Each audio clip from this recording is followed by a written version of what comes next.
Reuters, atas banyaknya aduan yang masuk di email dan Instagram Hotroom menyoal jeratan pinjaman online, berikut kami tayangkan kembali salah satu episode terbaik Hotroom yang telah kami rekam sebelum pandemi COVID-19 dan juga sebelum diberlakukannya pembatasan sosial berskala besar di Jakarta.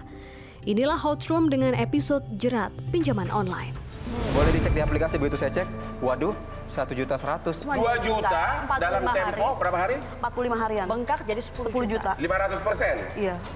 Isinya teman-teman kantor, relasi saya, bos saya, itu semuanya di SMS-in semuanya. Jadi tahu mereka itu kan kalau misalnya saya isinya apa? Kalau saya itu bawa kabur uang perusahaan. Ya. Jadi semua kontak itu kita bikinkan grup, kita sebar fotonya di situ. Kalau inilah orang yang tidak bayar utang begitu? Iya, betul. Cuma yang paling sah di sini sampai membuka galeri seperti yang disampaikan oleh saudari Membuka Alia apa? tadi. Membuka galeri isi HP. Isi itu HP bisa kita dari akses. Itu bisa kita akses. Oh, dari sistemnya bisa lihat Bisa apa di kita dalam akses isi nomor HP-nya. telepon, kontak, seluruh panggilan masuk, Sampai isi ke foto-foto. pesan, sampai Dari si foto debitur bisa. ya? Iya. Menagih itu cara hukum hanya gugat di pengadilan. Ya. Nah, sekarang kalau pakai doku letter, pakai ancaman, itu pidana. Orang kalau dihukum pengadilan secara perdata untuk bayar utang, kalau nggak bisa bayar, nggak Ya bisa. udah. Nggak usah, nggak akan bisa masuk penjara. Solusi hukum pencari keadilan. Hotroom.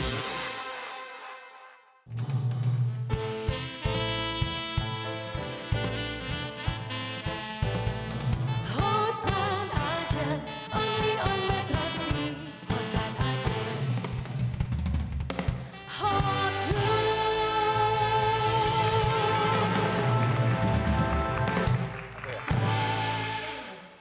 Selamat malam para pemirsa, ketemu lagi di Hotroom dengan Gus Hotman Paris dan Ajeng, only at Metro TV. Yeay. Topik malam ini adalah tentang jerat pinjaman online. Ini banyak sekali akhir-akhir ini kita lihat di media bahwa pinjaman online ini berakhir petaka. Ada juga yang sampai bunuh diri ya Bang, mengakhiri hidupnya karena nggak bisa membayar pinjaman yang telah dia pinjam. Nah itulah mengapa kita bilangnya jerat, karena ini menjerat orang sebenarnya kan?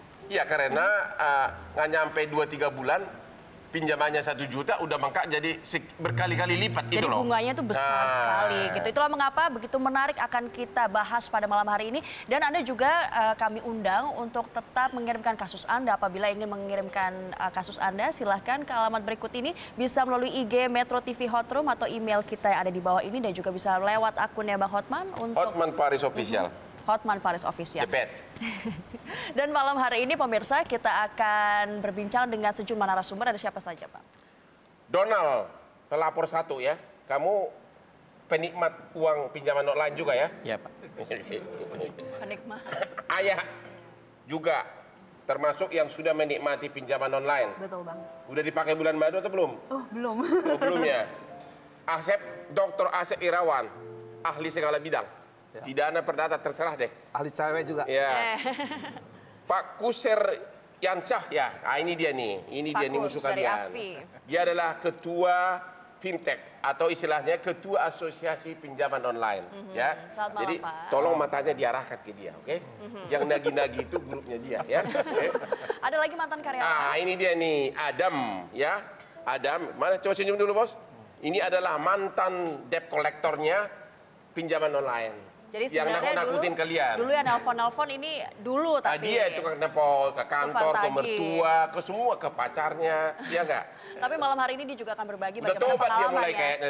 Makanya dia mau berbagi pengalaman malam Ya. hari ini. Nah tentang pinjaman online pemirsa kita akan melihat tayangan berikut ini dulu.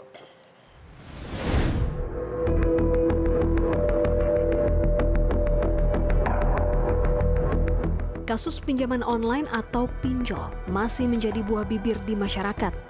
Dan masyarakat perlu berhati-hati dengan maraknya tawaran pinjaman online di tengah-tengah situasi sulitnya ekonomi saat ini. Banyaknya masyarakat yang membagikan pengalaman buruknya meminjam uang melalui pinjaman online, tak heran banyak yang mengatakan pinjaman online ini seperti lingkaran setan dalam bentuk perkembangan teknologi yang bernama financial technology atau fintech, jika tidak berhati-hati dalam menggunakan jasa pinjaman online.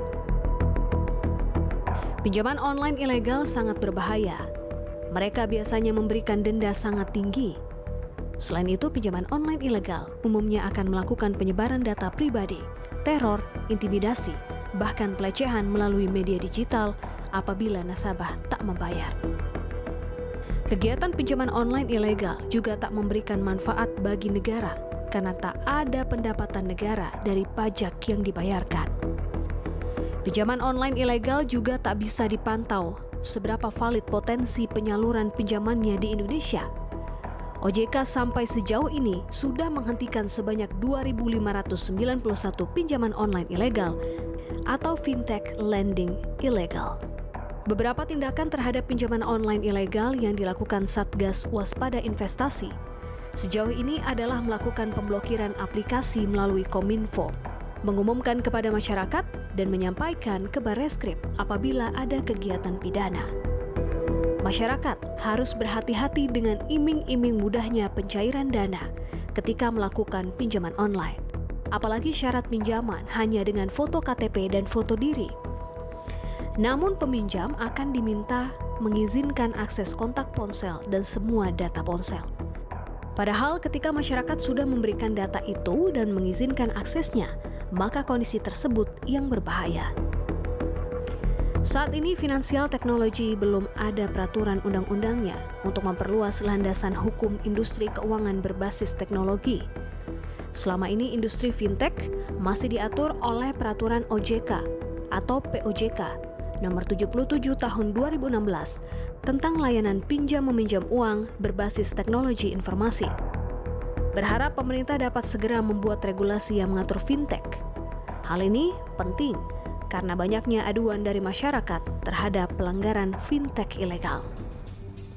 Untuk itu, malam ini Hot Room akan membahas maraknya pinjaman online ilegal, aksi-aksi teror yang dilakukan, serta bagaimana pencegahannya.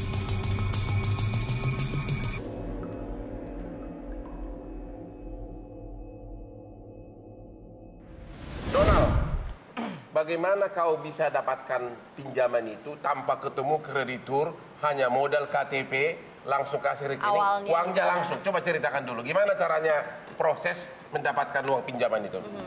Awalnya saya dapat SMS dari pegawai pinjaman online. Ya, saya nggak tahu dia dapat nomor saya dari siapa. Tiba-tiba masuk pinjaman online dana cair dalam waktu 5 menit. Cukup dengan KTP dan identitas diri saja. Dan kamu tertarik langsung nih? Ya, saya tertarik. Kebetulan waktu itu saya lagi butuh uang kecil sih untuk biaya kuliah. Saya lagi kuliah juga, Bang. Saya masuk nih, ada aplikasinya. Kita masuk ke App Store. Lalu kita isi biodata. Di situ minimal pinjam itu 1 juta. Langsung kau isi semua, kasih KTP, nggak usah wawancara? Nggak usah, 5 menit dia langsung telepon. Oh ya, dengan Pak Donald, Pak, terima kasih, data sudah kita terima dan akan kita proses dalam waktu secepat mungkin. Masih sangat indah gitu ya? Masih sangat ramah gitu ya? Sopan gitu ya? Terus? Oke Pak, saya tunggu, saya bilang gitu. Nah, ternyata benar, 5 menit kemudian langsung cair. Kemana uang itu? Di rekening bank? Ke rekening saya. Ke rekening bank? Ya, ke rekening bank saya. Oke, terus? Nah, dia bilang, Pak, uangnya sudah masuk, boleh dicek. Saya cek, yang masuk ternyata sekitar 600-an. Ntar dulu, tadi kau pinjam berapa? 1 juta. Tapi dikirim 600? Iya. Itu kau nggak nanya? Nggak, saya nggak nanya. Orang dia, begitu saya masukin ke aplikasinya data-data saya, dia langsung telepon. Dia langsung telepon, dan udah habis itu saya langsung, wah, senang lah gitu, wah dapat juga berarti. Lalu nanya nggak pinjamanku 600.000 atau 1 juta? Gitu lu nggak nanya? Nah, sekarang nomornya nggak bisa dihubungin lagi, Pak. Oh, nggak bisa dihubungin lagi? Udah coba telepon nggak bisa dihubungin lagi. Oke, terus uangnya ke bank mana kau kirim? Ke bank saya, Pak. Habis itu saya coba cek, ternyata masuk, uang memang ada yang masuk, dan saya lihat pengirimnya nggak jelas gitu dari siapa, tapi uang masuk sekitar 600-an. Nggak ada nama PT-nya atau apa, nggak ada? Apa tulisannya? Nggak ada. Pengirim uang? Nggak ada. Cuma begitu kita mau pembayaran, itu temponya 7 hari. 7 hari harus dikembalikan. Ada yang nelpon, Pak Donald 2 hari lagi jatuh tempo. Tolong segera lunasin supaya Bapak bisa naik limit untuk pinjaman berikutnya. Oh, ditawarkan juga limit untuk pinjam lagi. Kau tanya nggak lunasin yang mana, 600 atau 1 juta? Saya belum nanya, Pak. Saya bilang, berapa ya Pak saya harus bayar? Boleh dicek di aplikasi. Begitu saya cek, waduh, 1.100.000 saya harus bayar. Oh, udah nanya, dana naik berarti ya? Iya. Kamu nggak pernah nanya, kan saya pinjam 1 juta tapi yang cari 600. Atau langsung 1,1. 400 kemana? Kata-kata itu kayak menghipnotis gitu. Jadi kita seolah-olah bayar, nanti kita ditawarin lagi yang lebih bagus lagi gitu. Nah, jadi kan kita nggak ada kesempatan untuk nanya dia. Terus? Jadi begitu dia bilang boleh dicek aplikasi, saya cek aplikasi, wah 1.100.000 dan boleh bayar melalui minimarket, boleh bayar melalui bank. Nah saya bilang kalau melalui bank apa aja banknya, dia kasih tunjuk, terus kita dikasih virtual account, kita harus bayar 1.100.000, padahal pinjaman saya sekitar 600-an. Itu hanya 7 hari. 7 hari. 2 hari sebelum 7 hari. Berarti hampir 100%, hampir 100% Pak bunganya ya. Berikut bunga ya. Begitu ya. Ya oke, terus? Katanya sih itu uang biaya admin, biaya bunga segala macam saya kurang tahu. Oke, terus? Lalu dia bilang, Pak tolong bayar sekarang supaya Bapak bisa ngajuin peminjaman lagi 1 menit cair. Bapak diproses. begitu uang masuk, Bapak kepencet lagi pinjam ulang, uang langsung masuk ke rekening Bapak.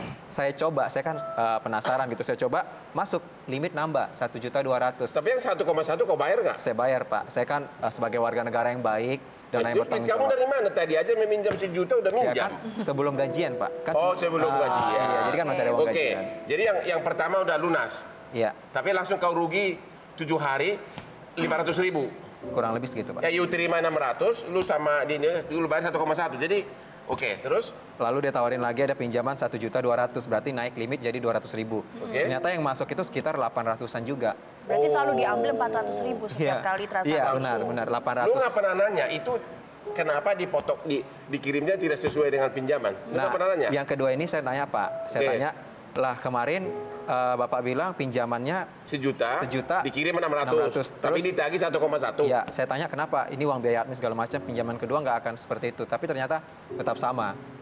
Terus apa yang terjadi? Dia 1,2 ya? Iya, terus saya masih dikasih angin surga sama dia. Oh iya Pak, ternyata Bapak belum sesuai, kemarin Bapak telat sedikit bayarnya. Iya. Coba Bapak lebih cepat sedikit daripada nasabah yang lain, Bapak bisa dapat Itu ngapain 1.200.000. pinjam kalau bayar dalam tempo 3 hari? 1.200.000, Bapak pasti dapatnya 1 juta Pak. Dia Oke. bilang begitu. Oh begitu Mbak, saya juga polos banget kan ya jawabnya. Lalu 7 hari juga jatuh temponya. Dia bilang ini sudah H-2, dia telepon lagi, Pak tolong dibayarkan Pak supaya Bapak naik limit lagi. Ya saya udah resah. Saya bayar tepat waktu aja deh, masih ada 2 hari lagi. Sayang loh Pak, padahal ini limitnya bertambah Dia jadi mulutnya manis banget 1.500.000. ya, untuk merayu Yang untuk nelpon saya pinjaman. kali itu cewek. Saya bilang maaf, saya bayarnya pas jatuh tempo aja. Oke. Nah, jatuh tempo saya bablas, saya lupa karena saya kan kerja juga Ya. kan. Saya Apa lupa yang dan lewat terjadi? sehari. Dia Jadi telepon berapa? saya. Jadi itu sekitar nambah 70.000 sehari. Oke. Jadi 1 itu juta. terima kamu 1,2. Enggak, 1,2 yang masuk 800, bayarnya kita 1.310.000 Oke. ditambah 1 juta. 70.000 jadi 1.380.000. Berarti sudah nambah hampir 500.000 ya? Dalam tempo sekian Ya, hari. benar. Kan you terima kan cuma 800.000. Ya. Udah hampir 1,3 juta kan? Ya. Terus? Harus dibayar. Nah lalu kelewat sehari. Saya bilang, dia telepon saya, Pak Bapak harus bayar sekarang, kalau nggak Bapak dendanya semakin banyak loh Pak. Oke. Oke, nanti saya bayar agak sorean ya pulang kerja. Tahu-taunya setelah sejam kemudian ada yang kirim SMS ngeblast ke nomor saya semua. Tolong bilang sama Bapak Donald bla bla bla segala macam agar utangnya segera dibayar karena dia lari dari hutang. Udah langsung disomasi ya? Iya. Di hari pertama terlambat Iya, gitu iya. ya. Lalu Terus? dari situ saya, waduh gimana nih? Telat sehari aja. Udah Dia udah seperti itu, begini, gimana nanti telat beberapa hari? Akhirnya saya bingung juga bagaimana kan, karena kan saya juga harus kerja, gitu. Akhirnya? Sehari itu juga saya bayar Pak. Jadi sudah selesai loh? Udah Sudah putus? selesai. Lalu ada lagi nih Pak, ada lagi tawaran yang Lu lebih pinjam bagus. lagi? Iya, tapi di aplikasi yang berbeda. Oke, kita hold dulu. Kita dengar nanti ceritanya juga dari Mbak Aya. Ya. Selepas jeda pariwara berikut ini, tetaplah bersama kami di Hot Room Metro TV.